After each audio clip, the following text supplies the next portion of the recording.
하십시다.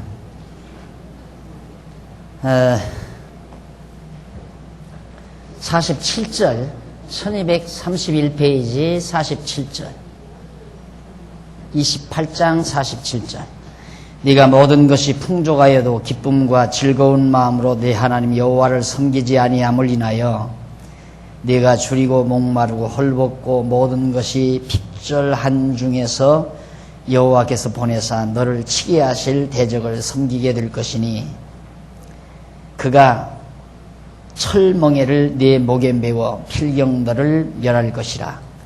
곧 여호와께서 원방에서 땅끝에서 한 민족을 독수리의 나름같이 너를 치러 오게 하시리니 이는 네가 그 언어를 알지 못하는 민족이요 그 용모가 흉악한 민족이라. 노인을 돌아보지 아니하며 유치를 어린애기들이요 긍휼히 여기지 아니하며 내 육축의 새끼와 내 토지의 소산을 먹어서 필경은 너를 멸망시키며 또 곡식이나 포도주나 기름이나 소의 새끼나 양의 새끼를 위하여 남기지 아니하고 필경은 너를 멸절시키리라.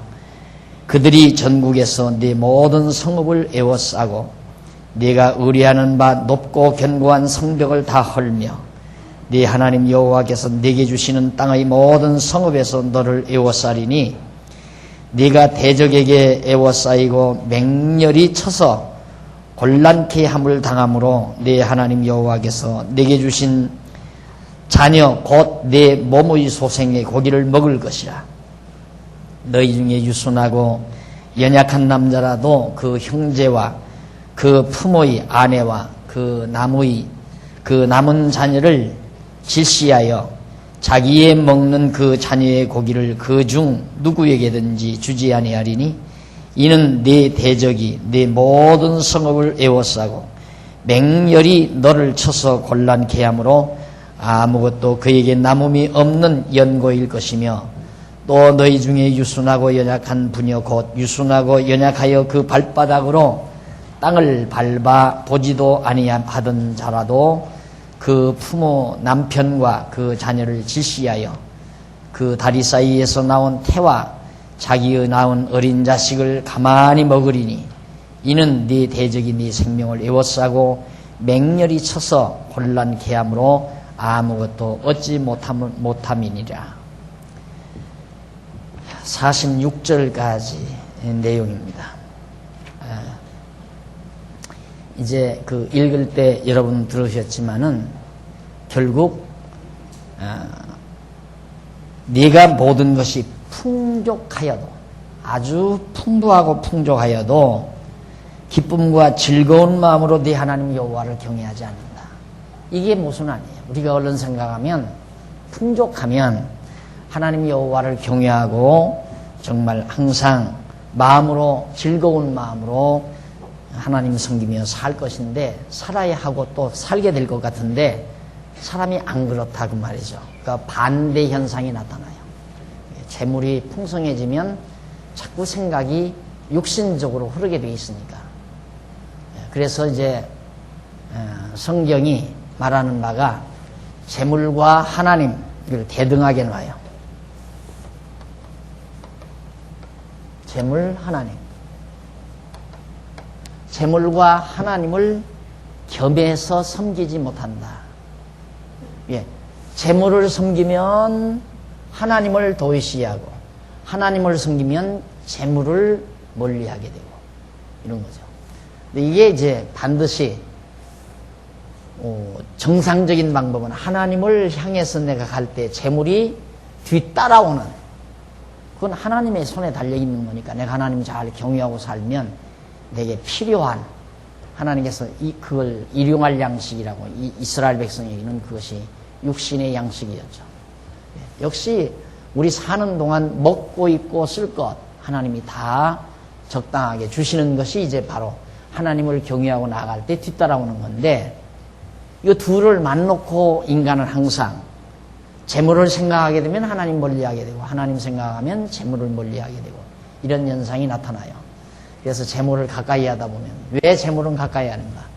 이건 계속 유혹을 받으니까 인간이 살아가면서 가장 강한 유혹을 받는 것이 뭐냐면 재물이에요. 돈. 돈만큼 우리 인간을 유혹하는 게 없습니다. 가장 강력한 힘을 지니고 있어요. 근데 하나님은 안 보이잖아요. 보이지 않는 하나님이기 때문에, 그렇기 때문에 우리가 이렇게 자꾸 하나님의 말씀을 상고하고 진리에 대한 열정을 가지지 않으면 하나님께 대한 집착이라는 게 어려워져요. 자꾸 소홀히 하게 되고 안 보이는 거니까. 인간은 보이는 것을 추구하게 돼 있다 이 말이에요. 그래서 대부분의 사람들이 재물을 위해서 하나님을 섬기죠. 그래서 내가 재물을 얻기 위해서 복받아서 많은 재물을 쌓고 살기 위해서 하나님을 경외하는 그런 사고방식들을 대부분 갖게 만들고, 또 교회에서도 그러죠. 복받아 잘 살려면 하나님 경외해라, 이렇게 나온단 말입니다. 그러다 보니까 재물에 대한 욕망이라는 게 굉장히 강렬하게 일어나요. 그러다 보면 결국 재물이 나에게 가져다주는, 왜 재물을 욕구하는가? 내 육체의 만족을 얻기 위한 거거든요. 재물이라는 건 어떻게 하면 나 육체를 좀 더 스릴 있게, 즐겁게 그렇게 할 수 있는 건 전부 돈이란 말입니다. 그러니까 돈이 생기면 쉽게 우리의 마음속에서 나오는 것이 어떻게 하면 편안하게 살까? 처음에는 그래요. 가장 건전한 것 같죠. 돈을 왜 버느냐? 좀 편히 살려고. 그래서 편히 살면 그냥 정말 일도 없이 편안하다? 그러면 그걸로 천만의 말씀이죠. 일 없는 사람처럼 정말 따분한 사람이 없어요. 그러니까 처음에는 편안하게 살기 위해서 돈이 필요했는데 돈이 막상 생기고 나면 편안한 것으로 만족을 못해요. 그럼 뭐냐? 자극을 줘야 돼요. 사람에게. 자기 몸에 자극을 주어야 스릴이 생기고, 스릴이 있어야 이제 기쁘고 즐거운 행복감을 얻게 된다. 그것이 육체의 쾌락이죠. 그래서 돈 생기게 되면 대부분 쾌락으로 빠지는 건 그건 어쩔 수 없는 거예요. 빠지게끔 돼 있어요. 그걸 차단하는 힘이 곧 진리에 대한 힘이죠. 하나님을 찾고 하나님을 발견한 자는 도리어 이제 이 순서가 이루어집니다. 모든 재물이, 하나님께서 나에게 준 이 모든 재물이 하나님을 향해서, 주를 위하여, 하나님을 위하여 살아가는 데 있어서 아주 요긴하고 소중한 것으로 그렇게 이제 완전히 쓰여지게 되고 또 그렇게 사용되게 되고, 그것이 가장 건전한 지혜자의 삶이란 말입니다. 근데 그러지 않고 이제 완전히 끌리게 되면 결국은 그렇게 해서 자꾸만 육체의 쾌락이라는 끝도 한도 없거든요. 그래서 늘 제가 강조하지만 인간 육체의 쾌락은 끝장나야 끝장난다. 그게 결론이 끝장나야 끝장나야. 육체의 쾌락이다. 그래서 쾌락 문명의 마지막 종국은 바로 마약 문명이에요. 마약까지 가야 돼요. 이게 왜 마약까지 못 가는가? 중간층, 어설픈 층이 마약까지를 못 가는 거예요. 기껏해야 그냥 술이나 몇 잔 먹고 오락이나 좀 즐기고 이런 선에서 그거 건전하다고 생각하는 거거든요. 근데 이 다음 세대는 도덕의식이 없어요. 지금 우리 세대가, 지금 현재 중년 세대들이 그래도 과거 도덕의식이라도 있기 때문에 돈 생기면 그저 적당히 쾌락 즐기고 끝나는데, 다음 세대들은 도덕관념이 없잖아요. 그러니까 갈 때까지 가는 거예요. 갈 때까지. 그러니까 지금 10대들 갈 때까지 가잖아요. 20대도 갈 때까지 가는 거고. 돈만 있으면 못 가는 데가 없어요. 자기 육체를 즐겁게 하는 데는 못 하는 일이. 근데 이 육체라고 하는 것이 절대 반복을 싫어해요. 육체라고 하는 것은 이 반복하게 되면 무뎌져요. 감각이 무뎌져요. 무슨 일이든지 반복을 하면. 그렇기 때문에 반복을 피하기 위해서는 반드시 새로운 걸 찾아야 돼요. 그래서 결국은 마약까지 가는 거예요. 마약까지 가면 거기 가야 완전히 황홀해지니까. 그건 완전히 뇌를 망가뜨리니까 황홀해지는 거거든요. 그것이 바로 육체 문명, 쾌락 문명, 물질 문명의 마지막 종국이란 말입니다. 그래서 정말 우리 지혜자들이 언제나 명심할 일은, 하나님이 나에게 아무리 풍요로운 거, 넉넉함을 주었어도 그것에 내가 빠져들지 아니하고 도리어 우리의 영혼에 대한 강한 집착력, 그래서 하나님을 향한 진리에 대한 열정, 그걸 가지고 살아갈 때 가장 건실하게, 아름답게 인생을 잘 마무리할 수 있다라는 얘기가 됩니다. 이스라엘 백성들에게는 이처럼 하나님께서 이렇게 복과 저주를 겸해주는 공식이 바로 순종케 해서 형통함을 주고 넉넉함을 주면 다시 타락하게 돼서 저주를 받고, 그리고 불순종 가운데 하나님 잊어버리고 불순종 가운데 빠지게 해서 때로는 곤곡해 만들고, 또 그러다가 또 형통케 해서 이것이 반복되는. 그래서 적어도 인생 일생 동안 솔로몬은 한 번 경험했거든요. 한 번을 그걸 경험하고 놀라운 지혜를 우리에게 전해줬어요. 근데 정말 지혜자는 경험하면 안 되죠. 한 번 경험하면 끝나니까. 근데 이미 정해져 있으면 안 돼요. 하나님께서 그렇게 정해주시면 그렇게 갈 수밖에 없어요. 그렇게 하나님이 정해놓은 거. 그래서 우리의 생애가 망할 때가 되면 망하는 거고, 흥할 때 되면 흥하는 거고, 곤고할 때 되면 곤고한 날 오고, 형통할 때 되면 형통한 날 오고. 그러니까 그걸 어떻게 하는가? 내가 거듭 말씀드리지만 요즘 시간도 많고 몸도 건강하고 여유도 좀 있고, 그럴 때 내가 무슨 생각을 하는가? 그 생각하는 걸 보면 내가 어느 쪽으로 가게 되겠구나라는 걸 알 수 있어요. 왜? 생각은 그쪽 방향으로 끌고 가게끔 돼 있으니까. 그러나 내 생각이 반대쪽으로 가면 하나님께서 나를 공고한 날은 안 주실 모양이로구나. 생각을 내 마음대로 할 수 있나요? 내 마음대로 안 된단 말입니다. 생각 자체가 매우 중요한 겁니다. 그래서 이스라엘 백성에게도 이렇게 정말 너무너무 풍족하게 해주었는데도, 풍년이 들고 짐승들이 새끼들이 다 잘 낳고 이렇게 해서 복을 줘서 풍족하게 했는데도 기쁨과 즐거움으로 여호와 경외하기를 멀리한다. 이럴 때 내가 어떻게 형편없이 줄이게 되는데, 마지막 때에는 극심하게 재난이 오는데 다리 사이에서 태어난 자기 자식의 자식까지 다 먹게 되진다. 그것이 사마리아 성 완전히 이렇게 포위됐을 때, 그때 그런 일들이 일어났잖아요. 북쪽 이스라엘이, 하나님 저버리고 북쪽 이스라엘이 아수르에 의해서 완전히 사로잡혔을 때, 그래 이사야가 그렇게 예언하잖아요. 오늘은 내 아들 잡아먹고 내일은 내 아들 잡아먹자. 그래서 사람들이 자기 자식을 잡아먹기까지 그렇게 장이 바뀌는 거죠. 그걸 장이 바뀐다. 그 말을 한문으로만 환장이라고 그래요. 그렇게까지 하나님께서 그들을 저주하겠다. 근데 그대로 이루어졌잖아요. 이때 예언한 것이 그대로 역사 속에 이루어진 거예요. 그래서 이런 것들을 우리가 배워가면서 지혜를 얻는 거죠. 이거 깨달아진다는 건 벌써 하나님께서 우리에게 지혜 준다는 얘기거든요. 하나하나 깨달아질 때. 그래서 이제 정말 하나님 앞에서 우리가 아름답게 살 힘도 생기는 거고, 그럴 마음도 생기게 되고. 자, 그리고 마지막 부분이 바로 그런 거예요. 곧 그렇게 형편없이 백성들이 처참한 환경까지 이르게 된다 하는 내용이 바로 51절까지. 그렇게 되고, 그 다음 넘어가서 1233페이지 밑에 부분에 보면 28장 58절로 68절, 여호와를 섬기지 않는 자가 당할 재앙, 여호와 하나님을 경외하지 않는 자가 어떤 재앙을 당하는가? 네가 만일 이 책에 기록한 이 율법의 모든 말씀을 지켜 행하지 아니하고 네 하나님이 여호와라 하는 영화롭고 두려운 이름을 경외하지 아니하면, 59절, 여호와께서 너의 재앙과 네 자손의 재앙을 극렬하게 하시리니 그 재앙이 크고 오래고 질병이 중하고 오래일 것이라.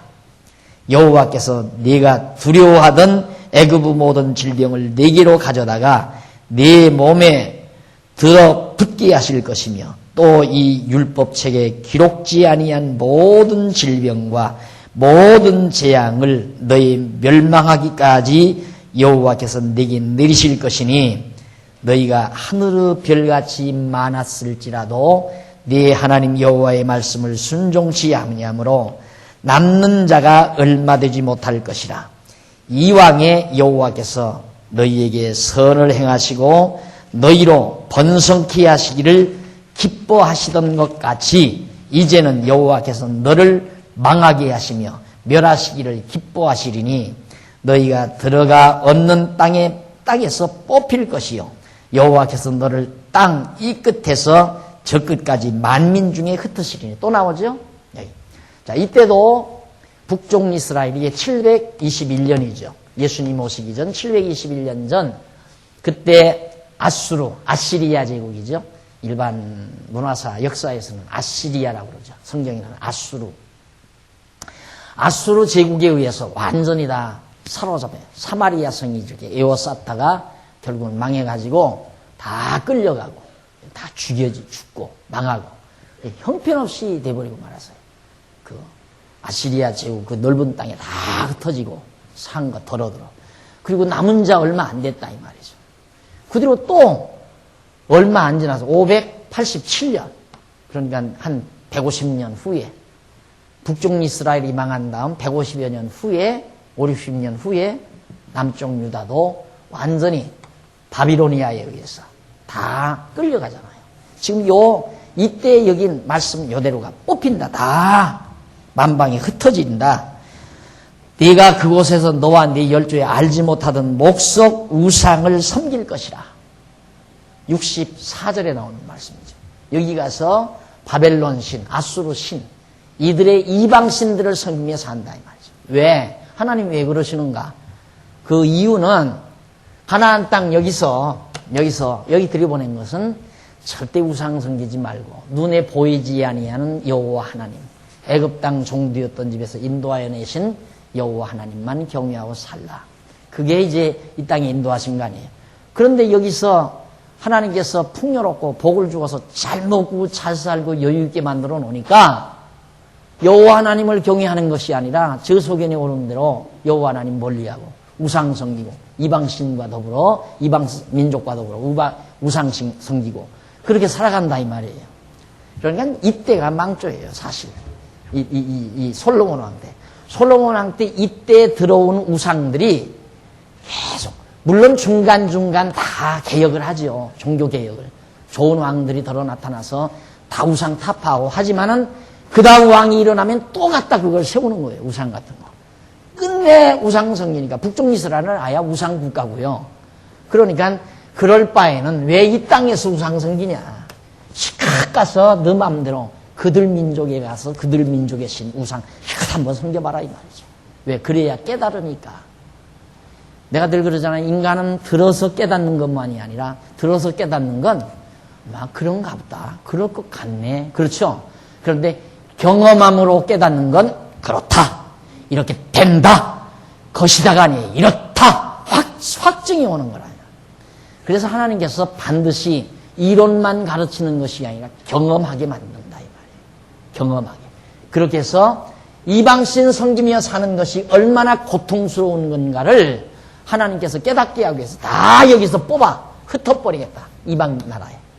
그러면 진짜 그대로 다 흩어버리잖아요. 지금 모세를 통해서 예언한 말씀을 이루기 위해서 하나님이 그렇게 하시는 거라고. 그러니까 이 예언의 말씀은 하나님의 언약이죠. 하나님의 약속, 하나님의 작정하신 뜻, 그걸 모세로 하여금 예언하게 하고 그 예언이 역사후에서 그대로 이루어지게 하고, 우리는 지금 21세기 초엽에 살면서 그렇게 되어진 역사를 지금 상고하면서 놀라고 있는 거고요. 와, 정말 놀랍다. 정말 하나님이 살아계시구나. 하나님의 언약의 말씀은 반드시 이루어지는구나. 이게 믿음이 자꾸 생기잖아요. 들음으로. 이게 대단한 거라 말입니다. 하나님이 이걸 깨닫게 했다는 게 엄청난 거죠. 대단한 거고. 못 깨닫게 하는 건 그걸 모르고 살으라는 얘기예요. 모르고 살아야 역시 하나님 앞으로 돌아오지를 못하죠. 깨달으면 다 여호와 하나님 앞으로 다 돌아오죠. 말씀 깨닫고 어떻게 여호와 하나님을 경외하지 않고 살 사람이 누가 있어요? 다 경외하게 돼 있지. 모르면 어떻게 알아요? 있는지 없는지도 모르는데 어떻게 경외심이 나와요? 안 나오죠. 자, 그 다음 이제 65절. 그 열국 중에서 네가 평안함을 얻지 못하며, 저 모든 나라에 흩어져 가지고 거기서 평안함을 얻지 못하며 네 발바닥을 쉴 곳도 얻지 못하고 유리방황한다 이 말이죠. 오직 여호와께서 거기서 너의 마음으로 떨고 눈으로 쇠하고 정신으로 산란케 하시리니. 눈도 마음도 정신도 다 산란하게 만들어버리겠다. 네 생명이 의심나는 곳에 달린 것 같아서 주야로 두려워하며 네 생명을 확신할 수 없을 것이라. 네 마음의 두려움과 눈에 보는 것으로 인하여 아침에는 이르기를 아하 저녁이 되었으면 좋겠다 할 것이요 저녁에는 이르기를 아하 아침이 되었으면 좋겠다 하리라. 여호와께서 너를 배에 실으시고 전에 내게 고하여 이르시기를 네가 다시는 그 길을 보지 못하리라 하시던 그 길로 너를 애굽으로 끌어가실 것이라. 거기서 너희가 너의 몸을 대적에게 노비로 팔려 하나 너희를 살 자가 없으리라. 애굽에게도 끌려가고 이방 나라에게도 끌려가고 다 여기서 애굽으로도 끌려가고 저 바벨론 아수르 이 지역으로 다 끌려가고 그렇게 해서 발붙이지 못하고 안주하지 못한다. 진짜 그랬잖아요. 이스라엘 백성들 유대인들이 1945년경인가요? 48년경인가 독립할 때 그때까지 그냥 쭉 70년 이때부터 이 무렵까지 거의 한 1900여 년간 완전히 세계 만방이 나그네였어요. 지금도 지금 소련에 엄청난 유대인들이 억류돼 있잖아요. 소련에서 못 나와요. 일로로 지금 일부 유대인들이 돌아와서 국가를 세웠지만은 소련에서 놔주지 아니하니까 소련 쪽에서 사실 언젠가는 유대인들이 지금 막 발버둥 치잖아요. 이미 미국 쪽에서는 강대한 경찰 국가라고 하는 미국의 힘을 지금 거의 그 미국의 힘의 수위를 넘어설 정도로 유대인들이 강력해졌어요. 반드시 그들은 아마 이제 하나님께서 이 뒤에 보면 또 나와요. 다시 모아주신다는 그런 내용이. 이렇게 해서 모세의 예언대로 유대인들은 과거에 이미 만방에 흩어져서 살게 된 거죠. 우선 넘어가서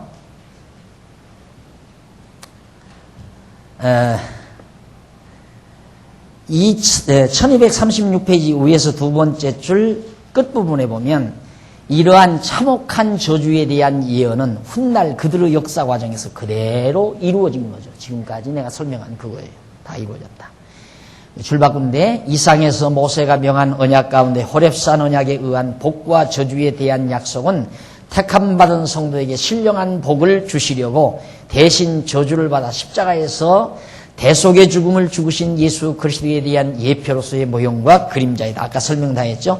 사도 바울은 말하기를 그리스도께서 우리를 위하여 저주를 받은 바 되사 율법의 저주에서 우리를 속량하셨으니 기록된 바 나무에 달린 자마다 저주 아래 있는 자라 하였습니다. 이는 그리스도 예수 안에서 아브라함의 복이 이방인에게 미치게 하고 또 우리로 하여금 믿음으로 말미암아 성령의 약속을 받게 하려 하심이라.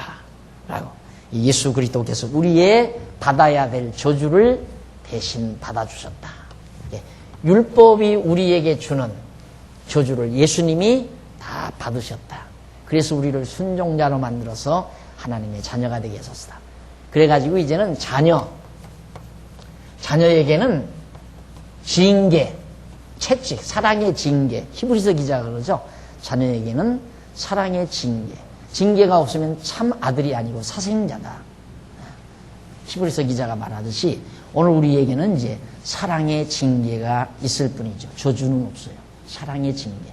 깨닫게 하기 위한 사랑의 징계. 자, 그 다음 이제 넘어가서 양쪽 가로 2번 모압 땅 언약으로 약속하는 내용이 29장에서부터 30장까지 나타납니다. 아까는 호렙산 언약이죠. 여기는 모압 땅 언약이에요. 여기서 이제 호렙산에서 했던 언약은 따로 있고 이 모압 땅, 이 땅에서 지금까지는 이제 과거 시내산 이런 데서 했던 모든 언약들을 다 총 간추려서 이제 종합적으로 했는데 이 모압 땅에서 새롭게 이제 모세가 백성들에게 명하는 언약의 말씀이 있어요. 그걸 모압 땅 언약이라고 말할 수 있습니다. 자, 그러면 넘어가서 1237페이지 동그라미 안에 1번 보면 불순종자에게 대한 경고가 나와요. 그것이 29장입니다. 하나님의 말씀을 불순종한 자들에게 어떻게 되는가 계속해서 선포되는데 1절로 9절에 보면 모압 땅까지 인도하신 여호와를 순종하라고 그렇게 명령을 합니다.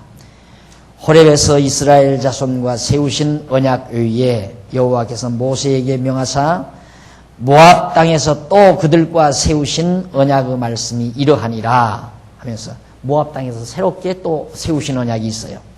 모세가 온 이스라엘을 소집하고 그들에게 이르되 여호와께서 애굽 땅에서 너희 목전에 바로와 그 모든 신하와 그 온 땅에 행하신 모든 일을 너희가 보았나니 곧 그 큰 시험과 이적과 큰 기사를 네가 목도하였느니라. 그러나 깨닫는 마음과 보는 눈과 듣는 귀는 오늘날까지 여호와께서 너희에게 주지 아니하셨느니라. 자, 그들에게 세우신 말씀입니다. 모세가 온 이스라엘을 소집하고 그들에게 이르시되 여호와께서 애굽 땅에서 여기서부터 여기 애굽에서부터 인도에서 지금 이렇게 들어와서 여기 올 때까지 40년 동안 여기 올 때까지 하나님께서 뭘 이스라엘 백성들에게 안 줬는가? 똑똑히 거기 보십시오. 뭘 주지 않았는가? 주지 않은 것이 있는데 곧 큰 시험과 이제 하였는데 그러나 4절에 나와요. 그러나 깨닫는 마음과 보는 눈과 듣는 귀는 오늘날까지 모압 땅에 이르기까지 여호와께서 너희에게 주지 않았다. 못 깨닫고 못 봤다 그 말이에요. 그러니까 계속 오면서 원망하고 불평하고 우리 생각 같으면 여러분 그러잖아요. 지금도 정말 하늘에서 만나가 내려온다면 나는 죽어도 하나님 여호와 경외하고 산다. 그리고 우리 생각할 수 있잖아요. 진짜 장로님 중에 어느 한 분이 그냥 저 앞에 있는 반석을 딱 치니까 반석에서 물이 팍 솟더라. 그렇게만 정말 성경대로 된다면 나는 죽는 날까지 하나님 여호와 경외할 거다. 천만의 말씀이에요. 그거 다 본 사람들이에요. 이스라엘 백성들. 그거 다 세상 이 홍해바다가 갈라지는 걸 봤어요. 본 사람들. 그런 사람들이 원망하고 불평하고 하나님 원망하고 그러다가 다 죽었잖아요. 왜? 깨닫는 마음, 보는 눈 안 줬기 때문에. 깨닫는 마음과 보는 눈을 주어야 그걸 보고 여호와 하나님 깨닫고 여호와 하나님의 능력을 보고 하나님 여호와만을 경외하고 원망하지 않고 불평하지 않을 텐데 하나님이 깨닫는 마음도 안 주고 보는 눈을 안 주니까 모르잖아요. 그러다가 하나님 불순종하고 다 죽은 거라고 말이에요.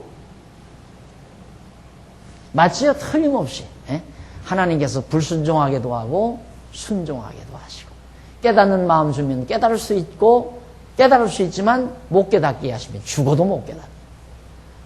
눈 뜨고 본다고 해서 보는 게 아니에요. 그때 바리새인들 서기관들 여러분도 아마 지금 그런 생각할 거예요. 만약에 예수님이 지금 저 모과나무 그늘 밑에 떡 앉아 계시다면 내가 이 집에 나가서 그 예수님만 한번 본다면 나는 정말 생명내대로 예수를 믿는다. 천만의 말씀입니다. 그 예수가 그리스도인 것을 보지 못하면 안 믿어요. 바리새인들 그 당시에 바리새인들 서기관들 다 봤어요. 다 예수님 봤어요. 그러니까 예수님께서 소경이다 그 말이에요. 우리가 왜 소경이냐? 우리가 다 이렇게 눈 뜨고 보는데 왜 소경이냐? 그러니까 너희가 본다고 하니까 그저 죄가 있다. 차라리 보지 못한다고 하면 죄가 없을 텐데. 소경이다 이 말이에요. 너희들 다. 왜? 당신이 그리스도인데 하나님의 아들 그리스도가 와서 이렇게 있는데도 그리스도인 줄을 못 보니까 소경이다 그 말이에요. 그러니까 여기 구멍 떨어졌다고 해서 보는 게 아니에요. 네? 하나님께서 보는 눈, 깨닫는 마음 굉장히 중요한 거죠. 어떤 분들이 말씀 공부하는 분들이 대개 저한테 묻는 것 중에 몇 가지가 있어요. 어떻게 깨달으셨습니까? 그런 말 묻는 사람이 있고 또 어떤 사람은 목사님 눈에는 어떻게 그런 것만 보이십니까? 이런 사람이 있고 똑같이 성경을 보는데 어떻게 목사님 눈에는 그런 말이 들어오느냐 이거예요. 그런 걸 어떻게 봤느냐 이거예요. 눈이면 다 똑같은 눈인가요? 보는 눈, 깨닫는 마음 하나님께서 주어야 된다. 안 주면 모르니까 불순종한다. 그 말이죠. 자, 그러면서 오늘날 깨닫는 마음과 보는 눈과 듣는 귀 오늘날까지 여호와께서 너희에게 주지 아니하셨느니라. 주께서 40년 동안 너희를 인도하여 광야를 통행케 하셨거니와 너희 몸의 의복이 낡지 아니하였고 너희 발의 신이 헤어지지 아니하였으며 너희로 떡도 먹지 못하며 포도주나 독주를 마시지 못하게 하셨음은 주는 너희 하나님 여호와이신 줄을 알게 하려 하십니다. 그렇게 먼 길 걸어서도 발이 부딪히지 않고 신이 떨어지지 않고 옷도 헤어지지 않고 떡과 포도주를 못 먹게 만들었고 하늘의 만나만 먹게 만들었고 그렇게 왜 했는가? 그렇게 한 이유는 주는 너희 하나님 여호와이신 줄을 알게 하려고. 하나님이 여호와의 전능자가 언약대로 이루어 주시는 분이신 줄을 알게 하려고 하나님께서 이 40년 동안 공부를 시킨 것이다. 그러면 40년 동안 뭘 배워야 되는가? 하나님이 여호와이시다. 이거 가르치려고 40년 걸린 거예요. 이 내용을 가르치려고. 그런데 여러분, 성도대학 7년 한다니까 40년에 비하면 5분의 1도 안 돼요. 5,000원 35 아니에요? 6분의 1밖에 안 돼요. 6분의 1밖에. 이스라엘 백성은 40년 공부했는데도 하나님이 여호와이신 줄을 모르고 죽어간 사람들이 얼마나 많아요. 하나님이 여호와라는 거 안다는 것이 아무나 깨닫는 게 아니에요. 아무나.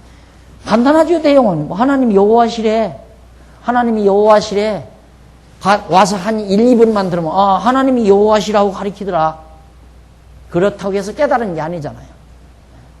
하나님이 여호와이심을 안다는 것은 이스라엘 백성들이 40년 동안 듣고 경험해서 배운 거예요.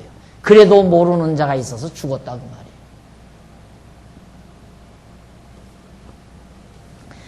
그래서 깨닫게 하려고 바로 40년 동안 그렇게 한 이유는 바로 하나님이 여호와이신 줄을 알게 하려 하심이라. 7절 너희가 이곳에 올 때에 헤스본 왕, 시온 왕, 바산 왕 옥이 우리와 싸우러 나왔으므로 우리가 그들을 치고 그 땅을 취하여 루벤과 갓과 므낫세 반지파에게 기업으로 주었나니 그런즉 너희는 이 언약의 말씀을 지켜 행하라. 그리하면 너희의 하는 모든 일이 형통하리라. 자, 하나님께서 이쪽 바산 왕 옥이라든가 뭐 이런 왕들 여기 다 쳐버리고 요단강 동편 땅 뺏어서 두 지파 반에게 나누어 주지 않았느냐. 그러니 너희들은 여호와 하나님을 잘 순종하고 경외하며 살아라 하는 내용이 바로 지금 29장 내용이었습니다. 이 29장 1절로 9절까지 내용. 자, 그럼 넘어가서 그 9절에 나오는 내용, 이 1240페이지. 그리하면 거기 나오죠? 9절 끝에 또 계속해서 그리하면 너희 하는 모든 일이 형통하리라 했던 그 그리하면에 대한 내용이 1240페이지 위에서 6째 줄 뒷부분에 보시면 레만 또 나오죠, 거기. 하여튼 그 그리하면이란 말이 문제의 접속사예요. 그렇기 때문에 뭐뭐 때문에 라는 뜻이다. 그러므로 언약의 말씀을 지켜 행하라. 그리하면 너희의 하는 모든 일이 형통하리라는 그 내용은 어떻게 번역돼야 되는가? 너희 하는 모든 일이 형통하기 때문에 하나님께서 그렇게 다 복주어서 이렇게 자 이들을 다 쳐서 멸하고 이 땅 점령해서 두 지파 반에게 다 나눠주고 얼마나 형통하냐 이 말이에요. 이렇게 형통하게 해 주셨기 때문에 너희들은 여호와 하나님의 말씀을 순종하고 경외해라 그 말이에요. 그렇게 번역을 해야 이게 맞는 말이지. 그리하면이란 말, 의미도 없는 말을 자꾸만 억지로 레만을 억지로 갖다가 그렇게 뜻풀이해서 조건부 접속사로 이용한다는 것은 문장 자체를 뒤집어 놓는 결과이기 때문에 조심해야 되는 말이죠. 얼마나 정확해요. 언약의 말씀을 지켜 행하라. 그리하면 너희 하는 모든 일이 형통하리라. 이거 틀렸다 이 말이에요. 뭐라고 번역해야 되는가? 너희 하는 모든 일이 형통하기 때문에 언약의 말씀을 지켜 행하라. 라는 내용의 잘못된 번역이 바로 그 내용이다 하는 얘기입니다. 자, 그 다음 이제 29장 10절로부터 13절 제일 하단 부분에 보면 나오죠. 10절로부터 13절까지는 여호와 앞에 선 것은 친백성을 삼기 위함이라. 우리가 여호와 앞에 지금 여기 시내산 앞에서 시내산에서 다 섰는데 여호와 앞에 우리가 이렇게 다 서 있는 것은 하나님의 친백성을 삼기 위해서 이렇게 서 있는 거다. 오늘날 너희 곧 너희 두령과 너희 지파와 너희 장로들과 너희 유사와 이스라엘 모든 남자와 너희 유아들과 너희 아내와 및 내 진중에 있는 객과 무릇 너를 위하여 나무를 패는 자로부터 물깃는 자까지 종들까지죠. 다 너희 하나님 여호와 앞에 선 것은 왜 섰는가? 너희 하나님 여호와의 언약에 참여하며 또 너희 하나님 여호와께서 오늘날 내게 향하여 하시는 맹세에 참여하여 여호와께서 이왕에 내게 말씀하신 대로 또 네 열조 아브라함과 이삭과 야곱에게 맹세하신 대로 오늘날 너를 세워 자기 백성을 삼으시고 자기는 친히 내 하나님이 되시리요 함이니라. 우리를 다 이스라엘 백성들이 여기 세워서 하나님 앞에 쓴 것은 하나님께서 우리를 당신 백성 삼으시고 하나님은 이스라엘 백성, 이 백성들의 하나님이 되어주시려고 여기에 지금 세워놓은 것이다. 그렇죠. 애굽에서 무엇 때문에 건져다가 여기까지 모압 평지까지 왔다가 서게 만들어요. 하나님이 당신 백성 삼으시고 하나님은 이스라엘 백성이 되어주시려고 이렇게 한 거다. 이제 요단강 건너가면 완전히 하나님께서 모든 언약을 이루어서 하나님이 친히 다스려 주시는 그런 민족으로 살아가게 된다는 얘기입니다. 자,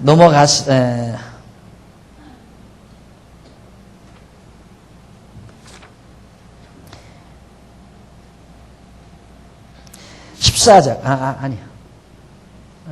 네. 그 다음 이제 29장 14절로 21절 41페이지 밑에 보면은 다른 신을 섬기며 강팍한 자에게 임할 저주를 예고합니다. 다른 신을 섬기며 강팍한 자. 하나님 여호와를 섬기지 않고 다른 신을 섬기고 마음이 강팍한 자에게 어떤 저주가 임하는가 그 예고를 미리 해주는데 내가 이 언약과 맹세를 너희에게만 세우는 것이 아니라 오늘날 우리 하나님 여호와 앞에서 우리와 함께 여기 선 자와 오늘날 우리와 함께 여기 있지 아니한 자에게까지니 16절 우리가 애굽 땅에서 어떻게 거하였는지 너희가 여러 나라를 어떻게 통과하여 왔는지 너희가 알며 너희가 또 그들 중에 있는 가증한 것과 목석과 은금의 우상을 보았느니라. 너희 중에 남자나 여자나 가족이나 집하나 오늘날 그 마음이 우리 하나님 여호와를 떠나서 그 모든 민족의 신들에게 가서 섬길까 염려하여 독초와 쑥의 뿌리와 너희 중에 생겨서 쑥의 뿌리가 너희 중에 생겨서 이 저주의 말을 듣고도 심중에 스스로 위로하여 이르기를 내가 내 마음에 강팍해 하여 젖은 것과 마른 것을 멸할지라도 평안하리라 할까 염려함이라. 여호와는 이런 자를 사하지 않으실 뿐만 아니라 여호와는 분노와 질투의 불로 그 위에 붙게 하시며 또 이 책에 기록된 모든 저주로 그에게 더하실 것이라.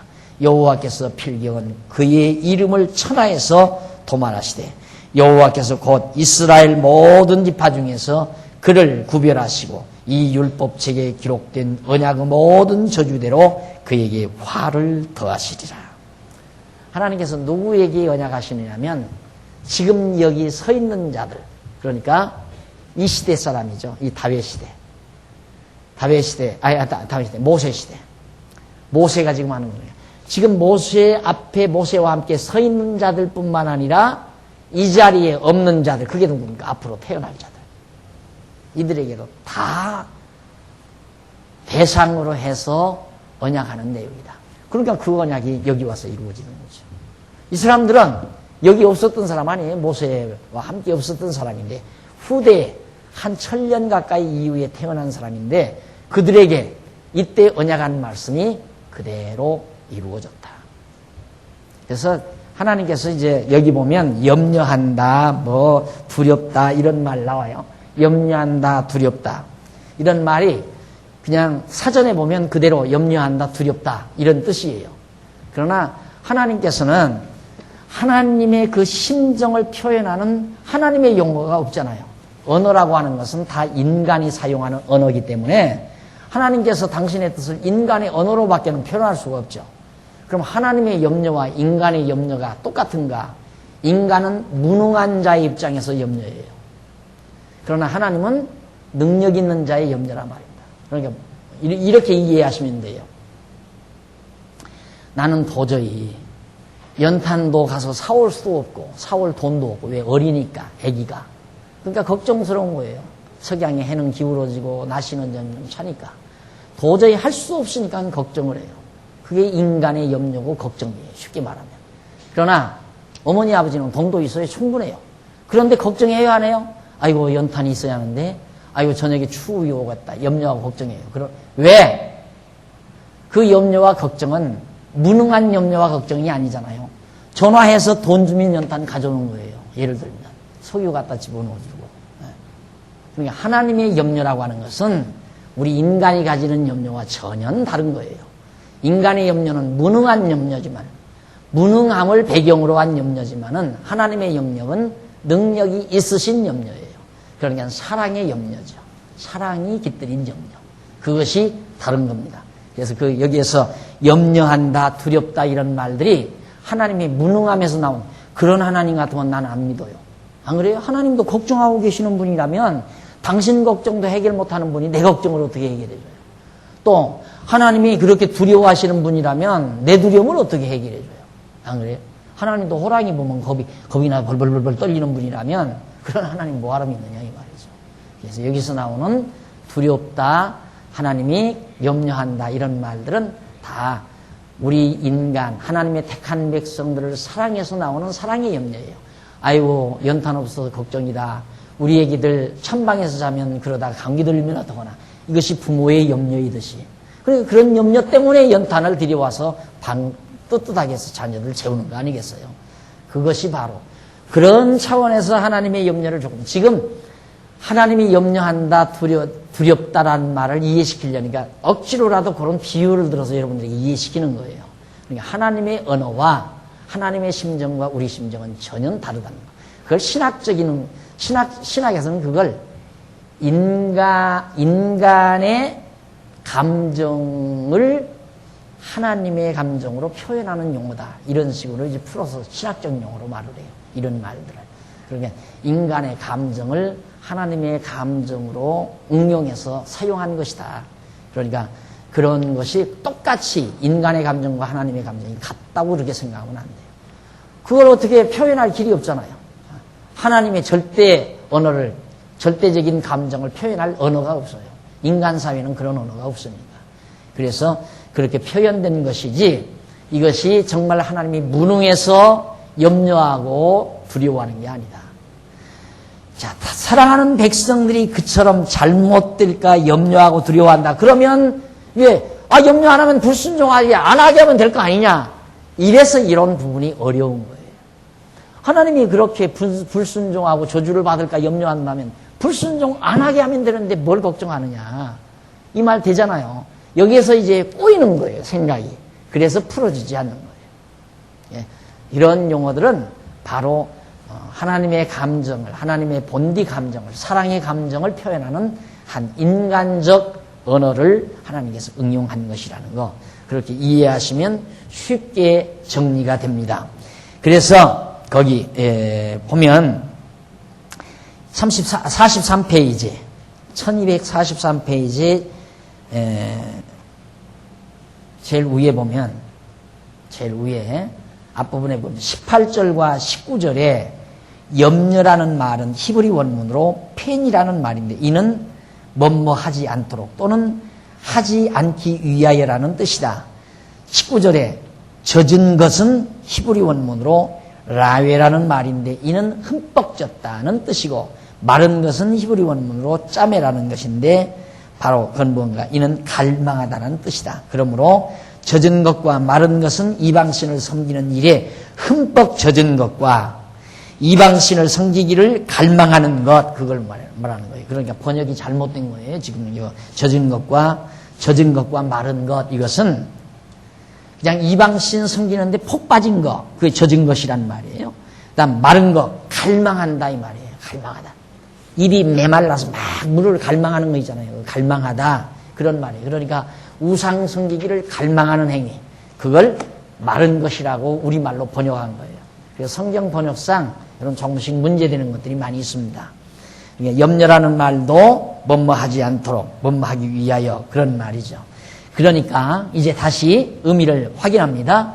여호와께서 이스라엘 자손으로 하여금 애굽 땅에 거하게 하시고 광야를 통과하게 하시며 이방 목석과 신들을 보게 하시는 것은 그들로 하여금 하나님 여호와만을 섬기고 이방신을 섬기지 않게 하시려는 것이다. 그런데 그들이 이방 족속이 섬기는 다른 신을 섬기게 된다면 여호와께서 용납하지 아니하시는 것이다. 그래서 여호와께서는 이스라엘 자손으로 하여금 마음을 강팍케 하여 다른 신을 섬기지 않도록 하시려고 이런 자를 사하지 않으시고 그들에게 모든 저주를 내리신다는 뜻이다. 그래서 결국 하나님께서는 이렇게 불순종자에게 저주를 내리심으로 그걸 보고 깨닫고 하나님 앞에 이렇게 깨달아 순종케 하시려는 것. 이거 다 지웠나요? 여기. 사사를 통해서 깨닫게 해서, 백성으로는 깨닫게 해서 여호와는 경외케 하시려고. 그래서 결국 하나님께서는 이렇게 복과 저주를 통해서 하나님 여호와 이 한 분 깨달아야 하게 하는 거예요. 여기서만 광야 40년 동안만이 아니라 이 가나안 땅에서도 계속 이거예요. 하나님 여호와를 깨달아 알기 위해서 복과 저주를. 여기서도 백성들이 저주받아 죽잖아요. 하늘에서 만나를 먹여서 편안하게 먹고 살게 하고. 그렇게 한 것도 하나님 여호와 배우려는 거고. 이 땅에 들어가서도 복과 저주를 주는 것이 하나님 여호와를 배워가게 하시려는 것. 이것이 바로 지금 모압 땅 언약의 말씀의 핵심 내용입니다. 핵심 내용입니다. 자, 그 다음 넘어가서 그 중간에 보시면 43페이지 22절로 29절 후손들이 저주받은 것을 보고 이유를 말한다고 했습니다. 왜 저주합니까? 하고 이유를 말한다고 그렇게 하는 내용인데 22절 보세요. 너희 뒤에 일어나는 너희 자손과 원방에서 오는 객이 그 땅의 재앙과 여호와께서 그 땅에 유행시키시는 질병을 보며 그 온 땅이 유황이 되며 아주 땅이 못 쓸 땅이 된다. 황폐하게 된다. 되며 소금이 되며 또 불에 타서 심지도 못하며 결실함도 없으며 거기 아무 풀도 나지 아니함이 옛적에 여호와께서 진노와 분한으로 회멸하신 소돔과 고모라와 아드마와 스보이무 무너짐과 같음을 보고 말할 것이요 열방 사람들도 말하기를 여호와께서 어찌하여 이 땅에 이같이 행하셨느뇨 이같이 크고 열렬하게 노하심은 무슨 뜻이뇨 그렇게 묻는다. 왜 이렇게 그렇게 막 땅이 다 황폐해졌어요. 풀도 나지 않은 사막이 돼버린다. 이런 것들은 다 지질학자도 다 증명을 하잖아요. 과거에 지금 이라크나 이란 땅 이런 땅들이 굉장히 무성하고 좋은 땅이었다 이거예요. 그게 나중에 사막화가 다 된 거 아니에요? 지금 보세요. 지금 몽골 지역부터 계속해서 막 사막화 현상이 일어난다고 하잖아요. 현재 진행되고 있어요. 사막화 현상이. 그래서 어저께도 우리나라에 갈 때 웬 안개가 그렇게 꼈나 그래서 저녁 퇴근할 때 보니까 여기 황사. 그 사막에서 우리나라까지 날아오는 거죠. 황사가 그렇게 무서운 거라고 하잖아요. 간단한 거예요. 하나님께서 아무리 지금 산천이 푸르르고 난리를 쳐도 하나님께서 조금만 움직이시면 이 모든 것 다 사막화 현상이 되어버리고 정말 풀 한 폭이 나지 아니하는 또 씨 하나 뿌릴 수 없는 그런 땅덩어리가 돼버리고 만 하나님께서 이 가나안 땅 얼마나 좋은 땅이었어요. 이 살기 좋은 땅. 엄청나게 살기 좋은 땅이었네. 그게 가나안 복지라고 그러지 않았어요. 복지 땅. 그런데도 지금은 완전히 정말 풀 한 폭이 나지 않은 사막지대가 돼버려가지고 이런 땅을 여기 갈릴리 호수, 여기 갈릴리 호수에서 물을 대가지고 땅을 계단으로 만들잖아요. 이렇게 땅. 왜 누에 먹일 때 누에 이렇게 해서 누에 먹이잖아요. 땅을 그런 식으로 해서 농사를 지어요. 위에서 물 주어가지고 그 밑으로 떨어지는 물을 또 밑에서 또 받고 또 밑으로 떨어지는 물을 받고. 왜 물을 아끼려고. 그렇게 해서 농업국가가 된 거예요. 이스라엘 국가가 지금. 여기 남은 사람들이 그래서 먹고 산다. 이 말이에요. 그래서 농산물 생산해서 유럽으로 막 다 반출해가지고 그걸로 먹고 살고 있잖아요. 농업국가. 그렇게 좋은 땅 하나님께서 완전히 다 그렇게 몹쓸 땅 만들었을 때 사람들이 뭐라고 그러는가? 거기 이제 바로 물어본다 이 말이에요. 하나님 여호와를 떠나 가만 있어요. 넘어가군요. 몇 절이죠? 20장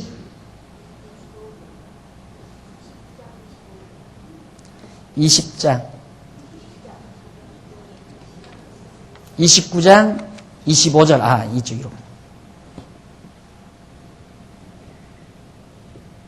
25절 무슨 뜻이냐 도대체 하나님께서 왜 이렇게 진노하셨는가라고 그 이유를 묻게 되면 그때의 사람이 25절 나옵니다. 그때의 사람이 대답하기를 그 무리가 자기 조상의 하나님 여호와께서 그 조상을 애굽에서 인도하여 내실 때에 더불어 세우신 언약을 버리고 가서 자기들이 알지 못하고 여호와께서 그들에게 주지도 아니한 다른 신들을 섬겨 그에게 절한 까닭이라. 자, 언제 이렇게 못쓰게 됐는가?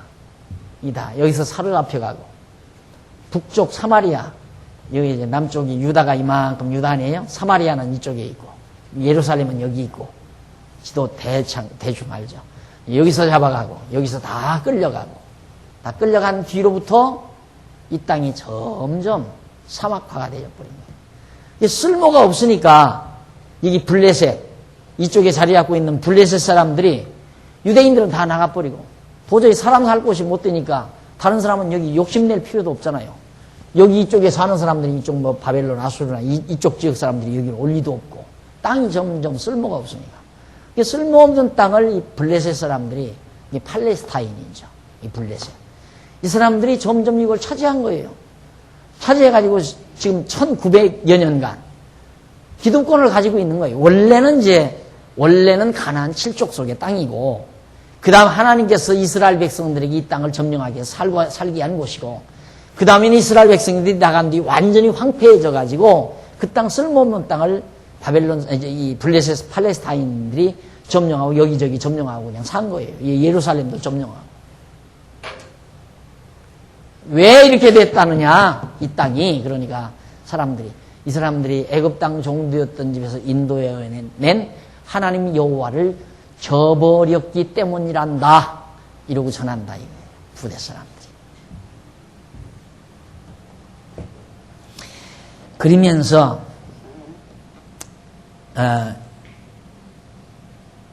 까닭이라 그런 까닭이라 그에게 절한 까닭이라 우상에게 절한 까닭이라 27절 이러므로 여호와께서 이 땅을 향하여 진노하사 이 책에 기록된 모든 저주대로 재앙을 내리시고 여호와께서 또 진노의 분한과 크게 통한하심으로 그들을 이 땅에서 뽑아내사 다른 나라에 던져보내심이 오늘날과 같다 하리라. 오묘한 일은 정말 이 오묘한 일은 우리 하나님 여호와께 속하였거니와 나타난 일은 영구히 우리와 우리 자손에게 속하였나니 이는 우리로 이 율법의 모든 말씀을 행하게 하려 하심이라 라는 얘기예요. 자, 왜 그렇게 이 땅이 정말 몹쓸 땅이 됐다느냐? 그들이 자기들 조상들을 애굽 땅 종되었던 집에서 인도하여 내신 여호와 하나님을 저버리고 우상을 섬겼기 때문이란다. 그래서 하나님께서는 진노해서 그 땅을 몹쓰게 하셨단다. 한 얘기예요. 그러면서 하는 말이 그 오묘한 일은 하나님께 속하고 나타난 일은 바로 뭐냐? 이스라엘 백성들 거기서 다 눈으로 볼 수 있다는 얘기죠.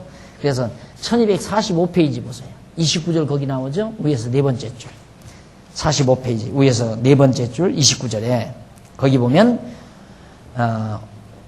바로 29절 바로 밑에 줄 중간에 보면 오묘한 일은 히브리 원문으로 니세타로트란 말인데 라고 하는데 이는 나타나지 아니한 또는 비밀한 감추어진 그런 말이죠. 비밀한 일로서 하나님 여호와께 속한 일을 말한다. 하나님 여호와께 속한 일은 나타나지 않죠. 다 하나님의 뜻 가운데 그 의중에 다 들어있습니다. 하나님께서 여기를 다 이렇게 망하게 한 일, 여기 완전히 황폐하고 저주를 하는 일이 전부 하나님의 뜻 속에, 그 하나님의 지혜 속에, 오묘한 일, 지혜, 뜻 같은 얘기, 하나님의 작정, 그 속에 다 속한 것이다. 그러니까 오묘한 일이다. 하나님의 작정하신 뜻에 속한 일이다. 이런 얘기예요. 다시 말하면 하나님 여호와의 영원한 작정 속에 감추어 계시되지 아니한 비밀한 일을 말한다. 이 비밀한 일은 모세 이후에 이스라엘 백성에게 섭리하실 일을 말한다. 사도 바울 말하기를 나의 복음과 나의 예수 그리스도를 전파함은 영세전부터 감추었다가 이제 나타나신 바 되었으며 영원하신 하나님의 명령을 쫓아 선지자의 글로 말미암아 모든 민족으로 믿어 순종케 하시려고 알게 하신 바 그 비밀의 계시를 쫓아낸 것이다. 비밀의 계시를 쫓아냈단 말은 하나님의 작정하신 뜻을 따라서 모든 역사가 이루어지는 것이다. 그러니까 여기가 황폐해지고 저주를 받은 것도 하나님의 감추인 비밀, 하나님의 뜻에 속한 일이다. 그런 의미로 밝혀 놓은 내용입니다. 그래서 오묘한 일, 곧 비밀한 일은 하나님 여호와께서 다시 말하면 그리고 나타난 이 일은 찾으셨어요? 나타난 일은 밑에서부터 복과 저주 예언 그 위에 거기서부터 아홉째 줄 밑에 동그라미 2번 복과 저주 예언 그 우쪽으로 아홉째 줄 뒷부분에 내려가 보면 중간 조금 지나면 이제 그리고 나와요. 그리고 나타난 일은 감추지 않고 계시로 드러낸 일로서 이스라엘 자손에게 속한 일을 말한다. 그러니까 나타난 일은 뭔가 비밀이 드러난 일이다. 다 이 땅이 저주받아 황폐된 것은 하나님의 비밀이 이루어진 일이다. 그리고 감추어진 일, 오묘한 일은 하나님의 뜻 가운데 다 드러난 일이고. 그러니까 하나님의 뜻 가운데 작정되어진 모든 일들이 그대로 이루어져서 역사 위에 나타난 일이다. 그런 얘기예요. 그러나 우리가 번역문만 그냥 봐서는 저게 도대체 뭔 얘기인가? 뭐 오묘한 일은 뭐 하나님께 속하고 나타난 일은 뭐 백성에게 속했다. 이래 놓으면 뭐가 뭔지 잘 모르잖아요. 알고 보면 이렇게 하나님 뜻 가운데 작정 계시 속에 작정하신 뜻 속에 다 비밀리에 담겨져 있는 말씀이 역사 외에 이렇게 다 나타났다, 드러났다 이 말이에요.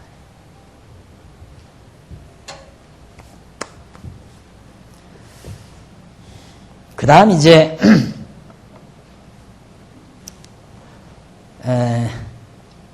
동그라미 안에 2번 나오죠?